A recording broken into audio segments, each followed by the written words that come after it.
Yo, what's going on? So welcome to the how to paint a mural video that's behind the scenes of a recent mural that I did that just gives you the insight, shares the logistics, the hard numbers about this recent project I did on the University of Colorado Denver campus. I want to do this because I think it's great to have a little bit of the veil sort of pulled back so you can actually see and listen to me talk about numbers, talk about logistics and things that I have to do to complete a project like this. So what does a project like this entail? But before we get started, make sure you like, subscribe, and hit that bell notification so that you're notified whenever I do videos like this. So the first part of this video, I want to talk about getting a mural like this, mainly because it's a really large project. So how do I get a mural like this? How does someone be able to paint a mural like this on a campus?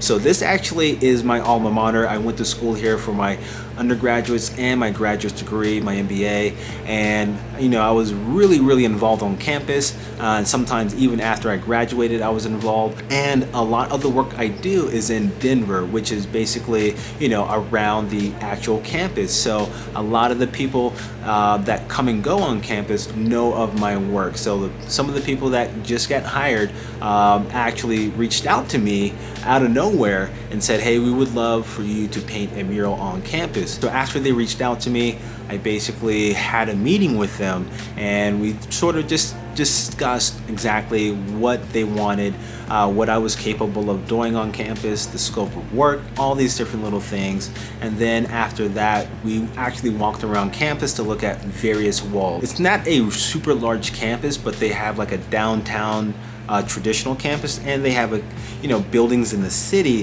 that they have access to as well. I wanted to be more on the actual campus where they were building new dorms with the students, mainly because I wanted my work to be really just seen by the new student body population. So I decided to sort of stick to these two walls and basically paint them because they were large, they were flat, and the traffic that sort of went back and forth with the student body in front of the walls were, that was huge. So I really liked those spaces and decided, hey, let's figure out how to do these spaces. So after finding the two walls that I wanted to paint, they also said that they wanted 3 canvas pieces for the inside of the buildings. And all of the walls and the canvas pieces would feature individuals that were alumni of the school, like myself. They would be faces on all of these different sort of canvases. When I sort of saw the wall, that's when I sort of got into my head about what logistics I needed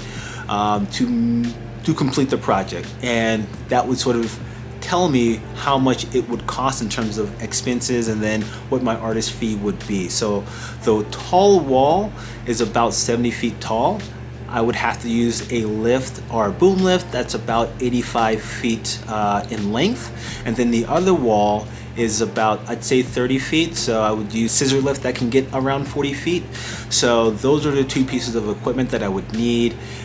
With the tall wall, that other piece of equipment would be in the street, and then it's on a college campus, so finding time to do it that won't sort of distract from people walking in different areas, also blocking off the street. So I tried to figure out, okay, what would this cost, the amount of paint I would need to prime both of the walls, because it's a new construction building. I have to make sure that I don't get paint on anything. It's not something where it's kind of like I can spill paint and not worry about it. So I have to do a lot of prep work. Also with the design of having 3 people on the tall wall and 1 person on the other wall, I decided that it would take at max 3 weeks to complete, with rainy days, things like that.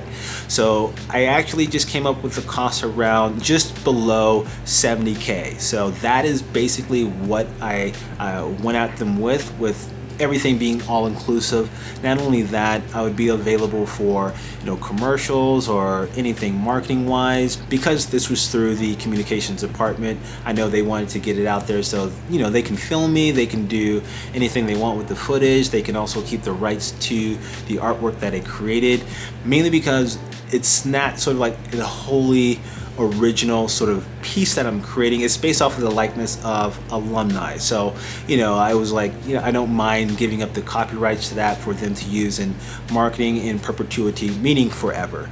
So all of that included, I basically was like around 70K would be the cost of my artist fee and all the expenses that would be attached to it. So after giving them my price and talking about the scope of work, we agreed on that, and then it became more about the contract, making sure there was a timeline, a deadline, all these different things that you need in a contract. One of the things about the contract that I also had to sort of work on was the insurance. Because I'm on a college campus, a university, I have to have insurance. I have to make sure that the large pieces of equipment are insured, that I'm insured, that if something happens, they are covered, I'm covered. If someone gets hurt, they're covered.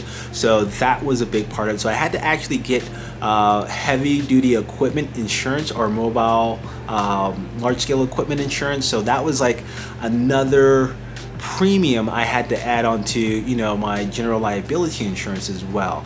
So that was just something that I had to add on to the insurance, and then that was the only thing I had to really worry about.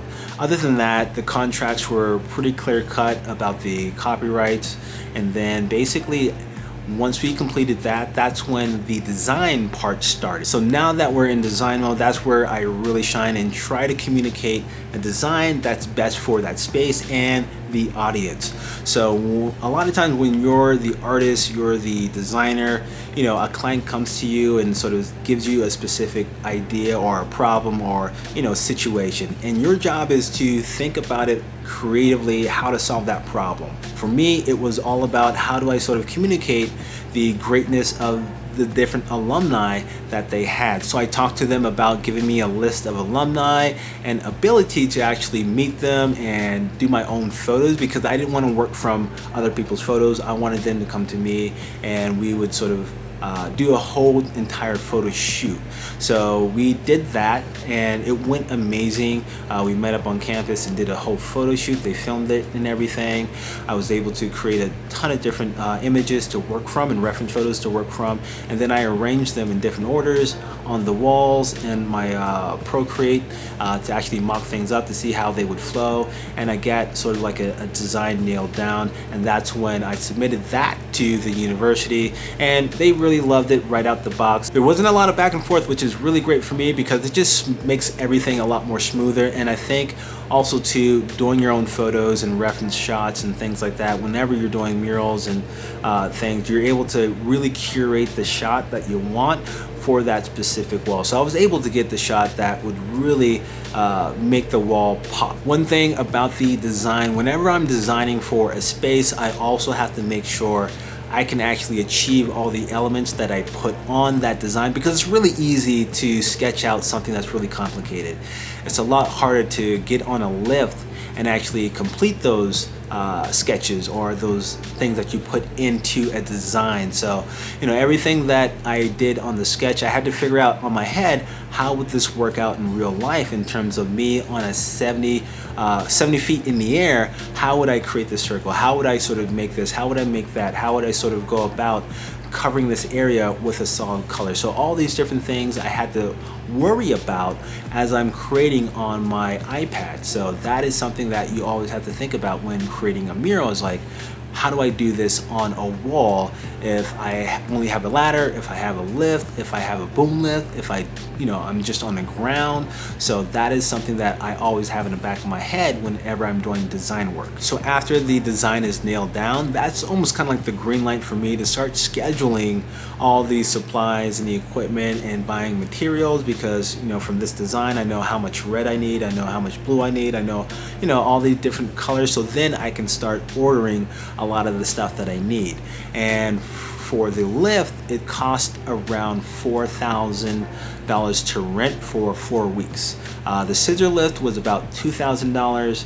I had to also buy sealant for the mural. That was about $1,000. I had to buy materials. The paint cost around, I'd say, $3,000 in total. So there's a few more costs, but overall it's about $10,000 in supplies, equipment, materials that I had to sort of purchase right then and there to sort of have for the start of the mural. And with this mural, you also have to understand your surrounding environment. So for me, it's on a building that is also a first year dorm, so people sleep there. So I had to make sure the equipment that I purchased, you know, didn't really make too much noise, especially that 85-foot boom. It didn't make too much noise, so I got lucky in terms of the boom that I ordered was really quiet and had an auto shut off.